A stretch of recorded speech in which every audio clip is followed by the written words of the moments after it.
అన్నాడు, ఒక్కటేసారి చేస్తా అన్నాడు. ఒకసారి చేసింది లేదు, విడతలు విడతలు వేసిండ్రు. ఆ చేసిన కొద్ది మందికి కూడా మిత్తిలు మీద పడ్డాయి. రైతుల చేత మిత్తిలు కట్టించారు. మీరు రైతులే మిత్తిలు కట్టారు. అంటే మీరు పూర్తి స్థాయిలో రుణమాఫీ చేయలేదు. సగం మందికి కూడా రుణమాఫీ చేయలేదు. ఆ అయిన సగం మందికి కూడా ఇవాళ మిత్తిలు వడ్డీలు రైతులే కట్టుకోవాల్సి వచ్చింది. అంటే మొదటి రోజే మాఫీ చేస్తామన్నటువంటి రుణమాఫీ కాలేదు. మొదటి సంవత్సరంలోనే 2 లక్షల ఉద్యోగాలు ఇస్తామన్నారు. ఆ 2 లక్షల ఉద్యోగాలు రాలేదు. మొదటి రోజు మాఫీ చేస్తామన్న 2 లక్షల రుణమాఫీ కాలేదు. మొదటి సంవత్సరంలోనే 2 లక్షల ప్రభుత్వ ఉద్యోగాలని నిరుద్యోగ యువతను కూడా ఈ కాంగ్రెస్ ప్రభుత్వం మోసం చేసింది. అడుగడుగున దగ, అక్కా చెల్లెళ్లకు దగ, నిరుద్యోగులకు దగ, రైతులకు దగ, మహిళలకు దగ, ఆసరా పెన్షన్దారులకు దగ. ఇలా అన్ని వర్గాలను కూడా కాంగ్రెస్ పార్టీ దారుణంగా మోసం చేసింది. ఇలా అసెంబ్లీలో మేము అడుగుతుంటే ప్రతిదాడులు చేస్తున్నారు తప్ప ఒక్క ప్రశ్నకు కూడా సమాధానం చేస్తలేరు. లాస్ట్కి ఏమైపోయిందంటే ప్రశ్నోత్తరాల సమయాన్ని ఎత్తేసింది. అసెంబ్లీలో క్వశ్చన్ అవర్ లేదు. ఇప్పుడు ఒకటే రోజు క్వశ్చన్ అవర్ పెట్టిండ్రు. మేము అడిగే ప్రశ్నలకు సమాధానాలు లేక, సమాధానాలు చెప్పడానికి ముఖం చెల్లక ప్రశ్నోత్తరాల సమయాన్నే రద్దు చేసి పడేసిండ్రు. అసెంబ్లీలో క్వశ్చన్ అవర్ లేకుండా చేసిండ్రు. Question hour is a mandatory. తప్పకుండా ప్రశ్నోత్తరాల సమయాన్ని ప్రతిరోజు పెట్టాలి. కానీ ఆ ప్రశ్నలు ఎట్లున్నాయంటే వాళ్ళకి సమాధానం చెప్పే పరిస్థితి లేదు. అందువల్ల ప్రశ్నోత్తరాల సమయాన్ని ఎత్తివేసినటువంటి పరిస్థితి ఈరోజు రాష్ట్ర శాసనసభలో చూస్తూ ఉన్నాం.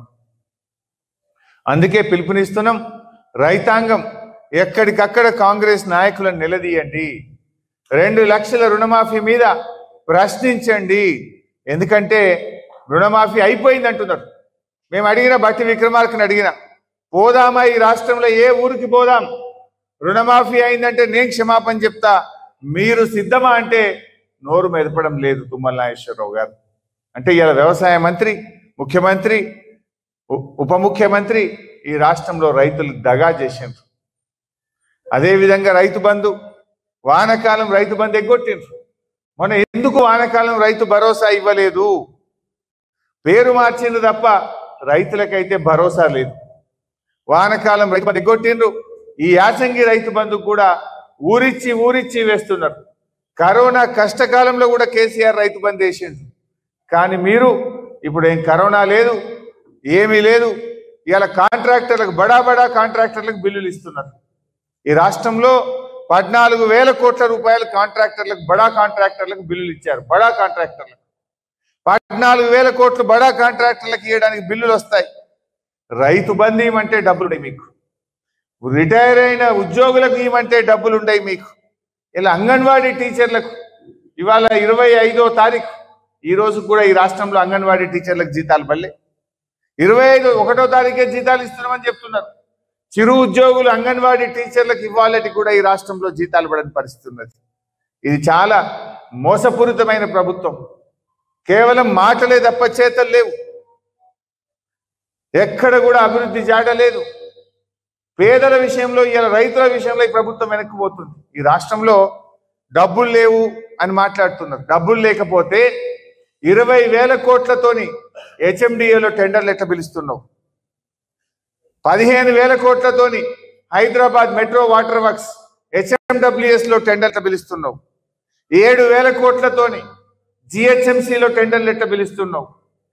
నీ భూములున్న మీ అత్తగారింటికి ఆమన్గల్కు 5,000 కోట్ల రూపాయలతో 10 లైన్ రోడ్ ఎట్లా ఇస్తున్నావు? 10 లైన్స్ రోడ్ వేస్తున్నా ఆమన్గల్కు, కల్వకుర్తి. ఫ్యూచర్ సిటీ పేరు మీద 5,000 కోట్లతో రోడ్ వేస్తున్నావు. మరి మా నిరుద్యోగులకు నిరుద్యోగ భృతి ఇవ్వమంటే డబ్బులు లేవంటావు. రైతు బంధు అడిగితే డబ్బులు లేవంటావు. ఉద్యోగులు మా డిఏలు ఇవ్వండి, మా పిఆర్సీ ఇవ్వండి, రిటైర్డ్ ఉద్యోగులకు ఇవ్వమంటే డబ్బులు లేవంటావు. అంటే నీకు ఇష్టం ఉన్న వాళ్ళకి మాత్రం డబ్బులు వస్తున్నాయి. రైతులు అడిగితే, పేదలు అడిగితే, మహిళలు అడిగితే వాళ్ళకు మాత్రం డబ్బులు లేవని ఇలా ముఖం చాటేస్తున్నావు. ప్రజలు గమనిస్తున్నారు. నువ్వు 14,000 15,000 కోట్లు బడా కాంట్రాక్టర్లకు బిల్లులు ఇచ్చినావు కదా, మరి అవేడికెళ్ళి వచ్చినాయి? పేద కాంట్రాక్టర్లకు సర్పంచ్లకు బిల్లులు ఇవ్వమంటే ఇవ్వవు. 10 లక్షల లోపు చిన్న చిన్న కాంట్రాక్టర్లకు బిల్లులు ఇవ్వమంటే మాత్రం డబ్బులు లేవంటారు. బడా కాంట్రాక్టర్లకు ఒక్కొక్కరికి 1000 కోట్ల రూపాయలు ఇస్తున్నారు. కమిషన్ల కోసం పర్సెంటేజ్ల కోసం ఇస్తున్నారు. పేదలకు ఇవ్వమంటే మాత్రం ముఖం చాటేస్తున్నారు. సో రైతాంగం ఎక్కడికక్కడ వానకాలం రైతు బంధు డబ్బులు ఇవ్వాలని, యాసంగి రైతు బంధు అందరికీ ఇవ్వాలని, రుణమాఫీ ప్రతి రైతుకు 2 లక్షల మీద ఉన్న వాళ్ళకు కూడా 2 లక్షల రుణమాఫీ చేయాలని మీరు ఎక్కడికక్కడ నిలదీయండి. ఈ ప్రభుత్వాన్ని బీఆర్ఎస్ ఇడిచిపెట్టదు. సంపూర్ణ రుణమాఫీ అయ్యేదాకా కాంగ్రెస్ పార్టీ వెంట పడుతూనే ఉంటాం, ప్రశ్నిస్తూనే ఉంటాం, రైతుల పక్షాన ఈ కాంగ్రెస్ ను నిలదీస్తూనే ఉంటాం. పెద్దలందరికీ నమస్కారం, పాత్రికేయ మిత్రులందరికీ నమస్కారం. గౌరవ శాసనసభ్యులు హరీష్ రావు గారు అనేక విషయాలను సోదాలతో సహా మీ ముందుంచడం జరిగింది. కాంగ్రెస్ ప్రభుత్వం ఏర్పడినటువంటి తొలినాళ్లలో వాళ్ళు అన్నటువంటి మాటల్ని గుర్తు చేస్తూ ఉన్నాం. గత ప్రభుత్వం చేసినటువంటి అప్పులు తెలుసు, తప్పులు తెలుసు. అనేక దశాబ్దాల పాటు దేశాన్ని, రాష్ట్రాన్ని పాలించినటువంటి సుదీర్ఘమైనటువంటి చరిత్ర మా పార్టీకి ఉన్నది. సంపద సృష్టించడం తెలుసు, సంపద పంచడం తెలుసు అనేటువంటి గంభీరమైనటువంటి మాటలు మాట్లాడి మనమందరం కూడా, ప్రజలు కావచ్చు, మాలాంటి వాళ్ళకు కూడా వాళ్ళకు అనుభవం ఉన్నటువంటి మాట వాస్తవమే. వాళ్ళు చెప్తున్నటువంటి మాటలు ప్రాక్టికల్గా ప్రజలకు వాళ్ళు ఇచ్చినటువంటి హామీలను నెరవేర్చడం ద్వారా చేసి చూపిస్తారనేటువంటి ఆశాభావంతో ఉంటాయి. కానీ 15 మాసాల కాలంలో మాటలు తప్ప, మాట తప్పడం, మడిమ తిప్పడం తప్ప కాంగ్రెస్ పార్టీ ఇంకొక విధానాన్ని ఎంచుకున్నటువంటి దాఖలాలు కనబడతలేవు. గతంలో చూసిన మేమందరం కూడా సుదీర్ఘ కాలం పాటు చట్టసభల పనితీరును గమనిస్తూ వచ్చినాం. అనేక చట్టసభలను చూడడం జరిగింది.